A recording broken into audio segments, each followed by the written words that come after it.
While it is customary to refer to all members of Congress as the Honorable, it is a title that has been truly earned by our next guest. This past November, I visited the former home of this United States Senator.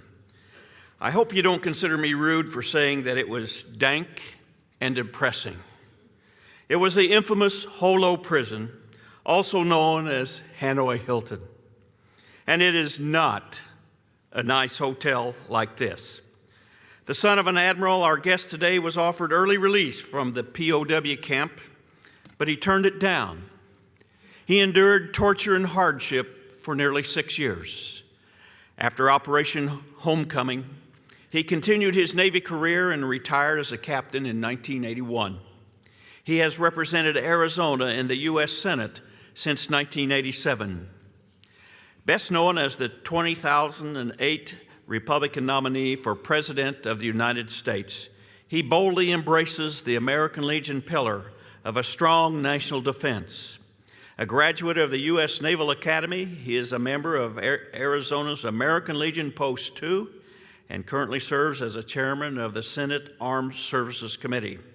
It is my pleasure to welcome and to present the American Legion Distinguished Public Service Award to the Honorable Senator John S. McCain.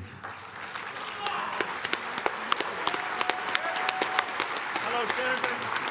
Good to see you, sir. Pleasure to see you. Thanks for being here with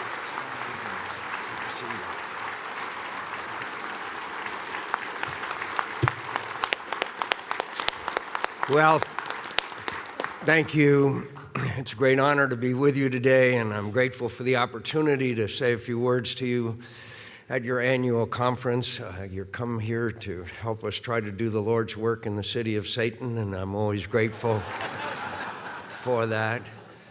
And it's an honor to accept your National Commander's Distinguished Public Service Award. I am deeply honored, and could I say thanks for mentioning that I lost running for President of the United States. Thanks. Appreciate that. After I lost, I slept like a baby. Sleep 2 hours, wake up and cry, sleep 2 hours. And thanks for not mentioning again the number of landings did not much match the number of takeoffs, but that's okay. Could I just tell you one brief story real quickly? Not before I retired, I was at the bar at the club, and a guy standing next to me, a real old-looking guy. In fact, he looked a lot like Charles here. And I noticed he was wearing one stripe on his sleeve. And I said to him, I said, "Hey, how are you?" He said, "Fine." I said, "How long you been in the Navy?" He said, 30 years. And I said, "You're still an ensign? You were never promoted?" And he said, "No." And I said, "Why?" He said, "I was at the 1st Squadron at Guadalcanal early in World War II. Every single night, one Japanese airplane used to fly over our field, and the siren, we called him Washing Machine Charlie, the siren would go off. We'd have to get out of our beds, into our airplane, start the engine, and pretty soon the all-clear siren would go off because it was just Washing Machine Charlie." He said, he said, "I got tired of it." He said, "I wasn't getting any sleep, so I went out in the jungle and I caught this monkey. And I trained this monkey that when the siren went off, he'd come out of the jungle, get into my airplane, start the engine. As soon as the all-clear siren went off, he'd shut down the engine and go back in the jungle. It was wonderful. I was sleeping like a baby every night." He said, but sure enough, one night, it wasn't Washing Machine Charlie. It was a real Japanese air raid. He said, "I came out of my tent just in time to see that monkey taken off in my airplane." I said, "I can certainly see why you were not promoted." He said, "That's not what makes me mad. The monkey retired as an admiral last week."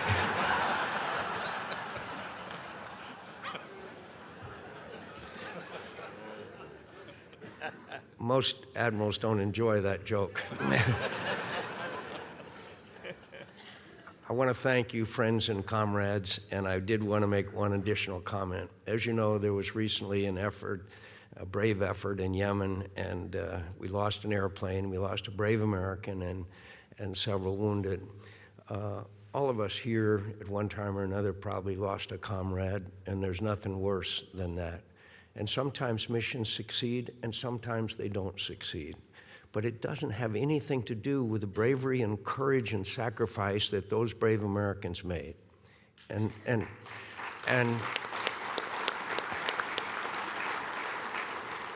it does not in any way, when we judge the mission, have any way of diminishing their courage. My friends, 55,000 names are in black granite not far from here. And because of a failure of leadership, a lot of those brave Americans were on missions that didn't succeed. Micromanagement from the basement of the White House. Many of us are all familiar, but we honor their sacrifice every single day of their lives.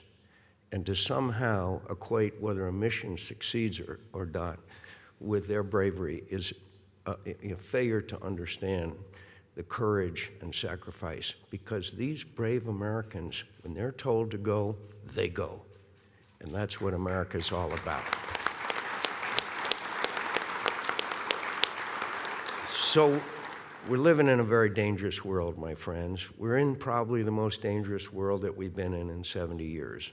We're seeing the breakdown of the New World Order that was formed after World War II. After two of the bloodiest wars in history, the United States of America, thanks to the service and sacrifice of ourselves and our allies, there was a new world order. It was shaped around the rule of law. It was shaped around freedom of the press. It was shaped around freedom to elect our leaders, the fundamental principles of democracy and freedom that we imbued throughout the world.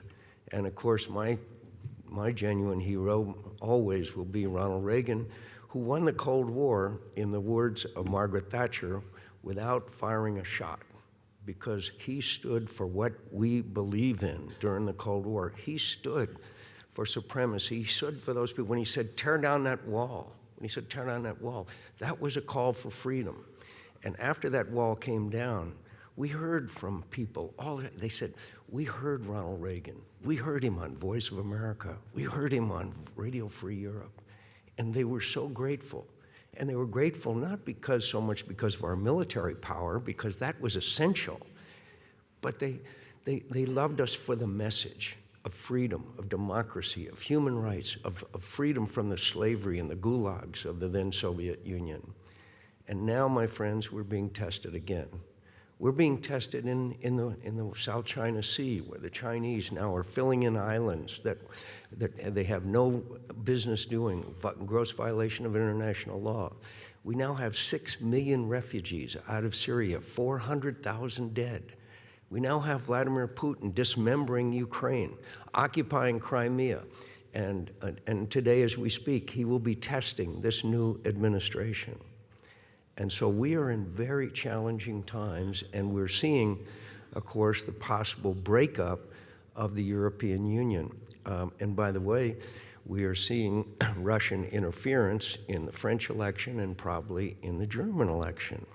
If Vladimir Putin is able to destroy our ability to correctly elect our leadership, he's destroying the fundamental of democracy. And that's why we have to. And that's why we have to stop this. There's a whole new area of competition, my friends, and it's called cyber war. Cyber war. Right now, today, there have been attacks on some of our most important capabilities. There have been attacks on our privacy. There have been attacks that continue, and it's a whole new area. And when I talk to Admiral Rogers, he comes before our committee. He's the head of Cyber Command. He says, we're not ahead. It's a lot easier to attack than to defend.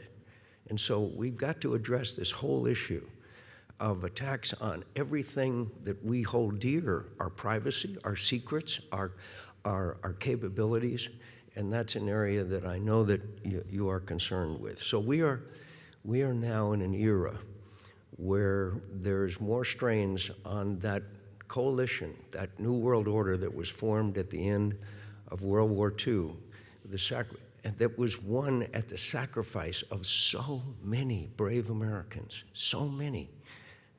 We don't know where they all are, but we know they lie in islands in the Pacific. We know they lie in quiet battlefields in Europe, but they at great cost. And now we have a challenge that we have to meet. I want to talk to you a couple of more issues. One, PTSD. My friends, PTSD is an issue. Every day as we speak, a veteran is committing suicide, more than one. And we passed a bill called the Clay Hunt Act, which was named after the son, Clay Hunt Suicide Prevention for American Veterans Act, named after a brave young man named Clay Hunt who committed suicide in March 2011. And so we've had problems with addressing this issue. We have an obligation to identify, resource, and make available effective forms of treatment to help eliminate veteran suicide. We must eliminate veteran suicide. We owe that to every one of our veterans.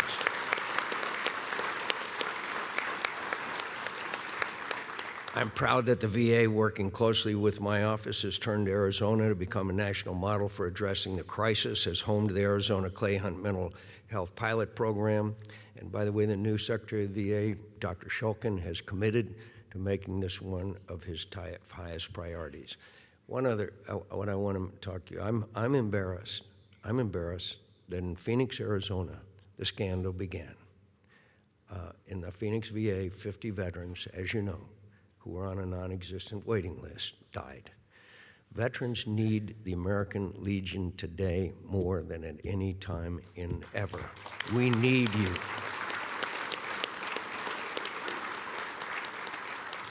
We passed legislation's Veterans Access, Choice, and Accountability Act, which President Obama signed into law. The legislation created the Veterans Choice Program.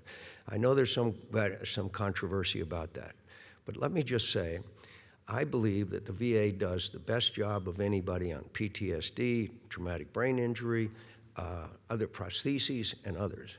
But there's also medical care that veterans need, and they need it immediately. They shouldn't have to wait on a waiting list.